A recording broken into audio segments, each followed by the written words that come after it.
Hello what is up guys and welcome to the channel learn and excel. तो आज के इस video में हम यूनिट 1 को ही कंटिन्यू करने वाले हैं, जो कि national income and related aggregates. तो यूनिट 1 का जो पहला चैप्टर है सर्कुलर्स ऑफ इनकम, वो मैंने ऑलरेडी कंप्लीट कर दिया है। वीडियोस का लिंक आपको नीचे डिस्क्रिप्शन में मिल जाएगा। मैंने इन सभी वीडियोस को जो है प्लेलिस्ट में अरेंज कर दिया है। तो आज के इस वीडियो में हम चैप्टर 2 को स्टार्ट करने वाले हैं और ज़्यादा देरी नहीं करते हैं, लेट्स बिगिन।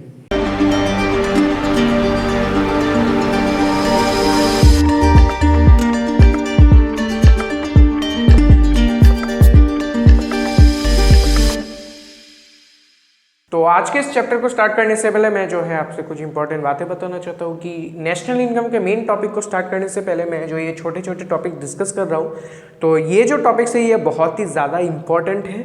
आप जो है इन पे खास ध्यान दीजिए, क्योंकि अगर आप इन टॉपिक से थोरो नहीं हुए, if you don't understand this topic, then national income को समझने में आपको बहुत ही ज़्यादा जो है डिफ़िकल्टी फेस होगा। ठीक है, आपको जो है वो कुछ समझ में नहीं आएगा जब मैं वो स्टार्ट करूँगा, अगर आप इन कॉन्सेप्ट से जो है अच्छे से थॉरो नहीं हुए। तो इसीलिए जो है मैं आपको जो है हाईली रिकमेंड करता हूँ कि आप ये जो टॉपिक्स है इन टॉपिक्स के साथ बहुत ही ज़्यादा थॉरो हो जाइए, तभी जो है आपको नेशनल इनकम बहुत ही ईजीली आ जाएगा। नहीं तो वो जो है एक मैसिव हेडेक हो जाएगा मैक्रो इकोनॉमिक्स में आपके लिए।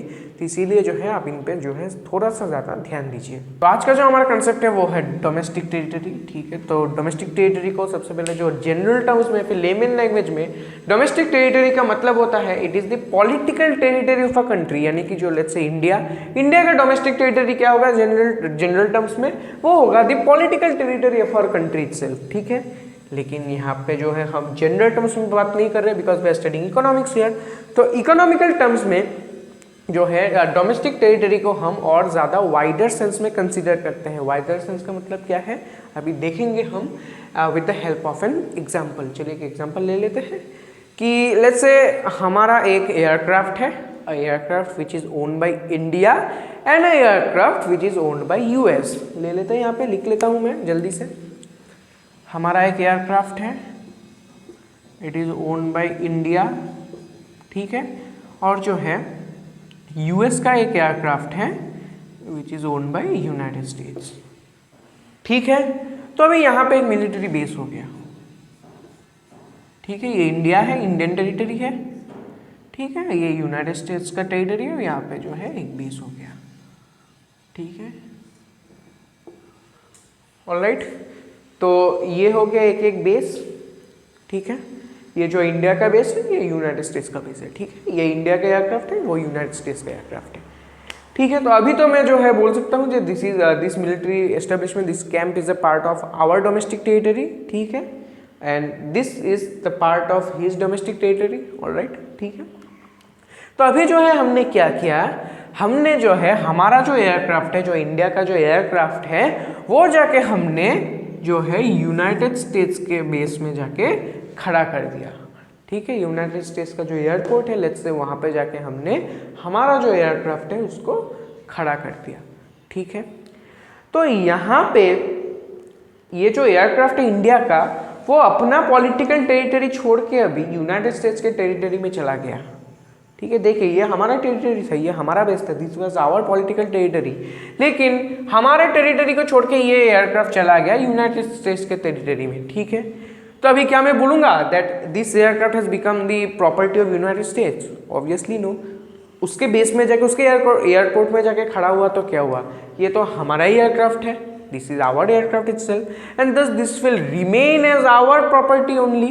ठीक है, तो ये जो है यहाँ पे आके खड़ा हो गया, कोई नहीं, इंडिया का एक एयरक्राफ्ट था, ये आके यहाँ पे खड़ा हो गया, लेकिन फिर भी this is the our assets, then thus we can term it as our domestic territory itself even if it is lying in the political territory of United States.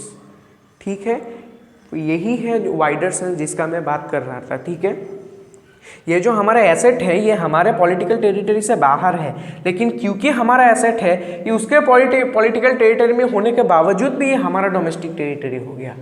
ठीक है, क्या है एक बार और अच्छे से समझ लेते हैं। यहाँ पे जो हमारा जो एसेट था वो इसके पॉलिटिकल टेरिटरी में चला गया, लेकिन फिर भी ये जो है हमारा ही डोमेस्टिक एसेट माना जाएगा, it will be a part of our domestic territory itself. ठीक है, ये हो गया एक एग्जांपल। दूसरा एग्जांपल लेते हैं एम्बेसी का। Let's say there is a embassy of India, India का जो है एक एम्बेसी है जो कि यूएस के पॉलिटिकल बॉर्डर में है। ठीक है, लेकिन फिर भी ये जो है हमारा ही तो एम्बेसी है, and thus even if it is lying in the political territory of US it will be a part of our domestic territory. ठीक है, जनरल टर्म्स क्या बोलता है, जनरल टर्म्स में बोलता है जो पॉलिटिकल टेरिटरी के अंदर है वही हमारा डोमेस्टिक टेरिटरी है। लेकिन इन इकोनॉमिकल सेंस हम क्या करते हैं, हमारा जो एसेट्स है if it is lying in other country also no problem, वो दूसरे कंट्री के डोमेस्टिक टेरिटरी में है, कोई दिक्कत नहीं है, लेकिन फिर भी वो जो है हमारा ही एसेट है, वो हमारा ही डोमेस्टिक टेरिटरी है।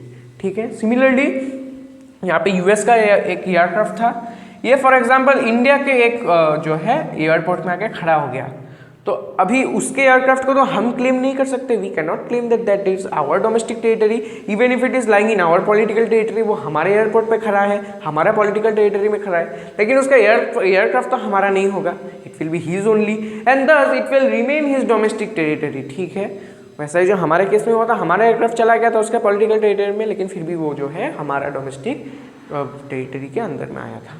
ऑलराइट, सिमिलरली जो ऑयल एंड गैस रिग्स होता है, जो ओशन के बीच में ऑयल एंड गैस रिग्स होते हैं, और जो प्लेटफॉर्म्स ऐसे फ्लोटिंग प्लेटफॉर्म्स होते हैं, वो जो इंटरनेशनल वाटर्स में होता है which is outside of political territory, लेकिन फिर भी जो है it is a part of our domestic territory only.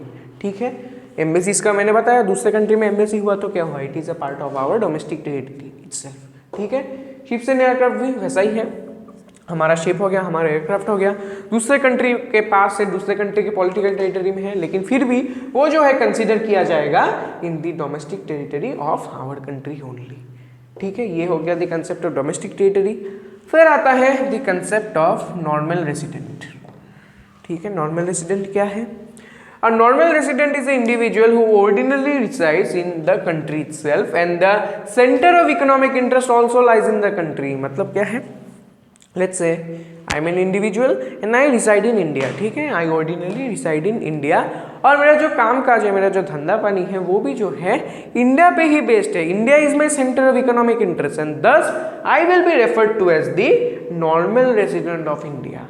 ठीक है, तो यहाँ पे जो एक छोटा सा कंसेप्ट आता है, मैंने जो है रेसिडेंट शब्द को ही क्यों यूज़ किया, why did not I use the word citizen. ठीक है, मैं सिटीजन भी तो यूज़ कर सकता था, आई एम द नॉर्मल सिटीजन, लेकिन मैंने रेसिडेंट कहा क्यों?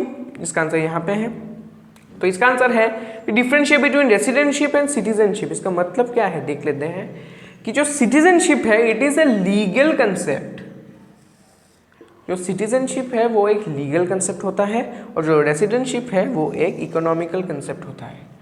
ठीक है, अभी एक बात आता है, ठीक है, रेसिडेंट तो मैं बन जाऊंगा, कैसे बनूंगा? If I ordinarily reside in the country and मेरा जो सेंटर ऑफ इकोनॉमिक इंटरेस्ट है वो भी अगर इस कंट्री में हुआ then I can be the resident of the country. All right, लेकिन मैं सिटीजन कैसे बनूं? How can I be the citizen of a country? I can be the citizen of our country either by taking birth in the country itself. अगर मैं इसी country में जन्मा हूँ then I am the citizen of this country automatically.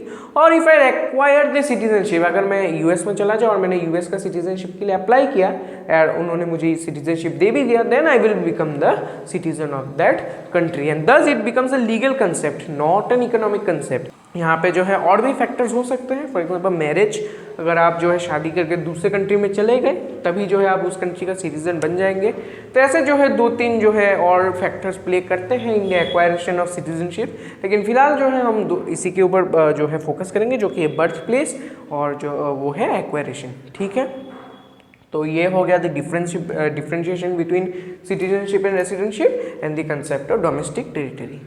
तो आज के लिए बस इतना ही रखते हैं। मैं जो वीडियोस जो है अभी छोटे छोटे बनाता जाऊंगा क्योंकि छोटे छोटे कंसेप्ट जो है आप इजीली ग्रैप्स कर पाएंगे, ग्रैप्स करने में आपको जो है इजी होगा और जो है आप जो है छोटे बेबी स्टेप्स लेते लेते जो है पूरे यूनिट को बहुत ही इजीली हम कंप्लीट कर लेंगे। ठीक है, स्क्रीनशॉट ले लीजिए और आज के लिए तो बस इतना ही रखते हैं। मिलता हूँ मैं आपसे नेक्स्ट वीडियो में with the next part of the chapter और that is the basic concepts of macro economics. तब तक के लिए वीडियो को लाइक कर देना, शेयर कर देना, चैनल को सब्सक्राइब कर देना। कोई भी डाउट हो नीचे कमेंट कर दीजिए या फिर मेरा जो इंस्टाग्राम हैंडल है वो भी नीचे दिया है, आप वहाँ से भी मुझे कनेक्ट कर सकते हैं। तो आज के लिए बस इतना ही रखते हैं। Thank you and good bye.